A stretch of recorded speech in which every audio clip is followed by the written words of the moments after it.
Bonjour, voici l'explication de la page 14 du chapitre 14 qui parle de la journalisation d'opérations avec TVA. Alors, il existe deux méthodes de comptabilisation de la TVA dans une entreprise. La méthode dite au brut et la méthode au net. Alors, la méthode au brut, c'est directement, on facture les 107,7% au client. C'est-à-dire que le prix est affiché à 107,7% et c'est à l'entreprise de se débrouiller pour payer les 7,7%. Donc là, on vous dit l'enregistrement des factures reçues ou envoyées se fait TVA comprise. Cela signifie que le montant de TVA n'est pas directement séparé du total de la facture lors de l'enregistrement de celle-ci. Donc c'est vraiment le 107,7%. À la fin de chaque période de décompte TVA, généralement trimestriellement, l'entreprise qui comptabilise la TVA au brut devra extraire la TVA due et l'impôt préalable à récupérer sur le solde de tous les comptes.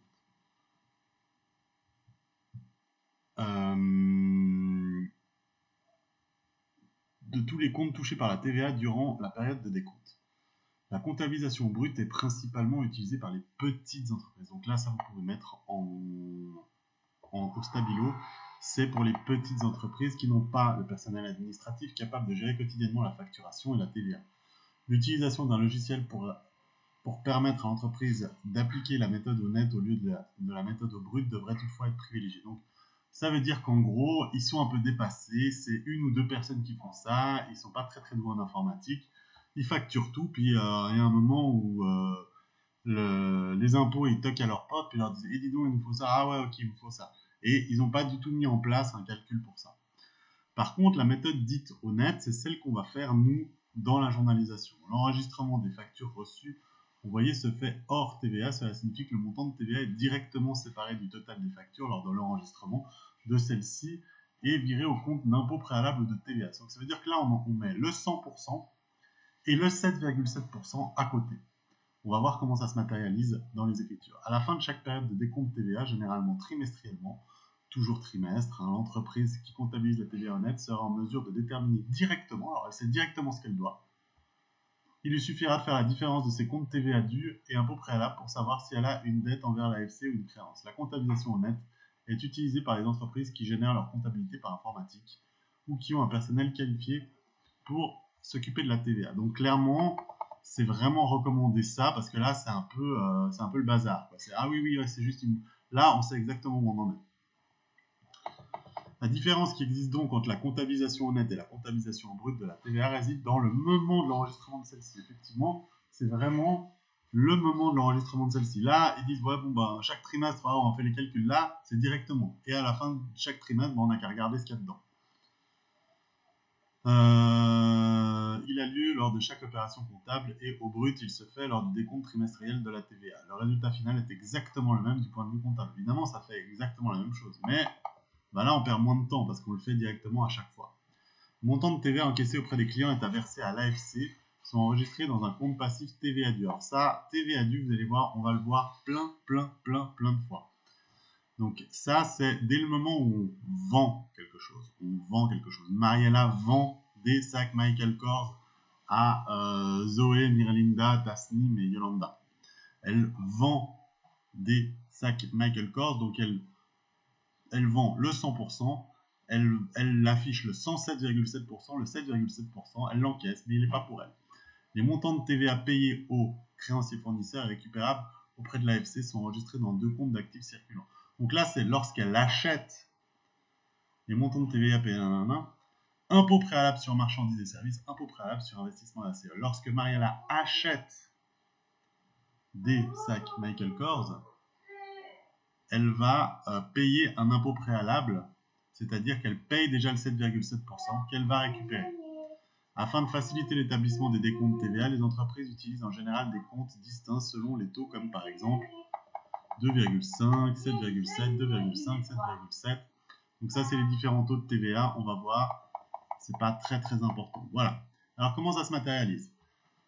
Lorsque Mariella achète des sacs Michael Kors, elle achète pour 1000 francs. Elle veut en acheter pour 1000 francs. Malheureusement, Michael Kors, il ne la rate pas au niveau de TVA, ils lui mettent 7,7%.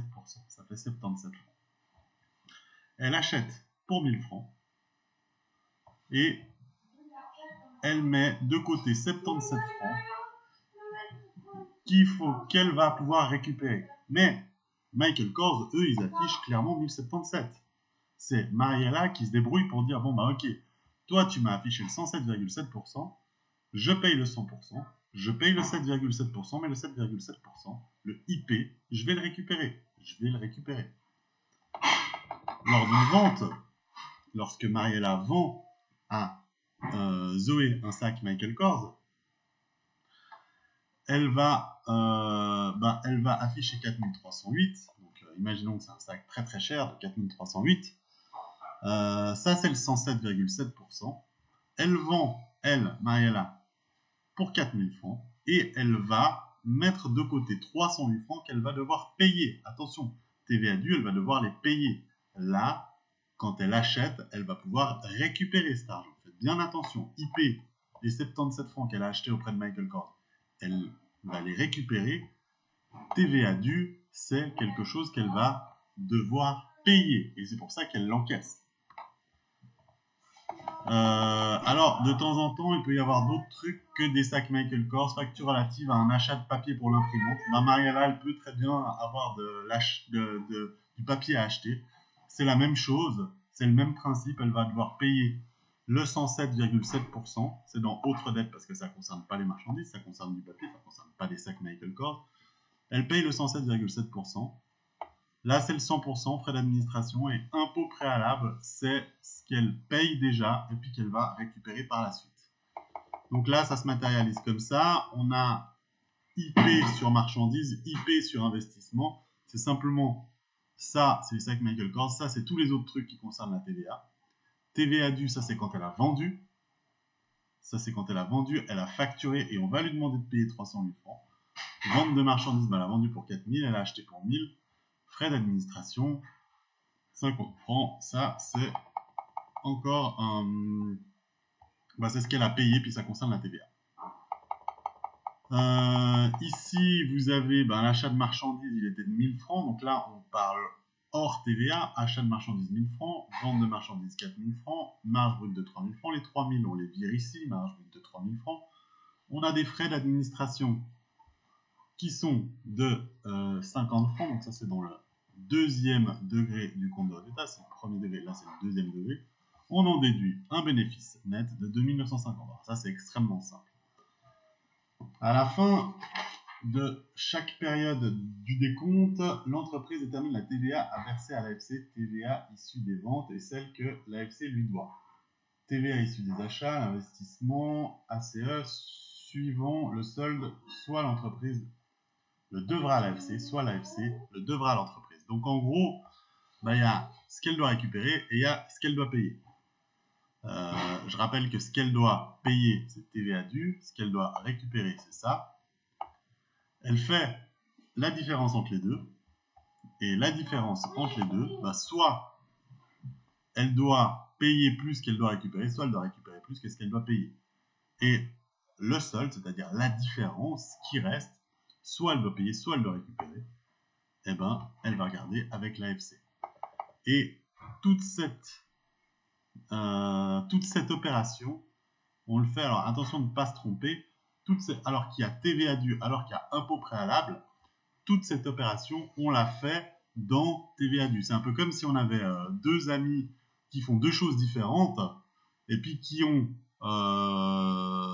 doivent tout donner à un patron, on va dire, on va se mettre chez un des amis pour faire notre histoire. Donc, je ne sais pas si je m'exprime clairement, vous allez voir qu'on va tout résumer dans TVA due. Alors qu'au début, on a impôt préalable, on a TVA due, ça c'est les chiffres en noir, et les chiffres en rouge, c'est le solde, le solde, et ce solde-là, on va les verser auprès de TVA due pour avoir notre différence. Donc ici, on a une TVA due, donc ça, je reprends les chiffres, c'est repris des chiffres de la page 15. Vous avez ici TVA due à impôt préalable sur marchandises. Donc impôt préalable sur marchandises, c'est ce qu'on avait calculé. Donc le 77 francs, il est ici. Attendez voir. Le 77 francs, il est ici, il est à gauche au débit, et puis on va vouloir l'équilibrer. Donc vu qu'il est à gauche au débit, ici, ça c'est ce qu'on avait fait, ben on va devoir équilibrer, puis on va le mettre au crédit, 77 francs, et on va le balancer à TVA due. Donc on va tout mettre dans le compte TVA due. Pareil pour investissement et ACE, les 3,85 qu'on avait, on équilibre et on le met dans TVA due. Puis après, ben, on a simplement à équilibrer. On va équilibrer où il y a 77 francs, 3,85. Ça, c'est ce qu'on doit récupérer. Par contre, ce qu'on doit, c'est 308 francs. On doit 308 francs, on récupère 80 francs et 85 centimes, c'est-à-dire 77 plus 3,85. Donc ça nous fait une différence de 227,15 qu'on va devoir payer. On va devoir payer. Donc on va payer TVA due à dette AFC 225,15. Si c'était l'inverse, si on devait recevoir, si on avait plus à recevoir qu'à payer, bah, ça serait l'inverse, ça serait dette AFC à TVA due. Mais c'est assez rarement le cas, malheureusement. Ok, je m'arrête là et je vais faire l'exercice 14-7 après.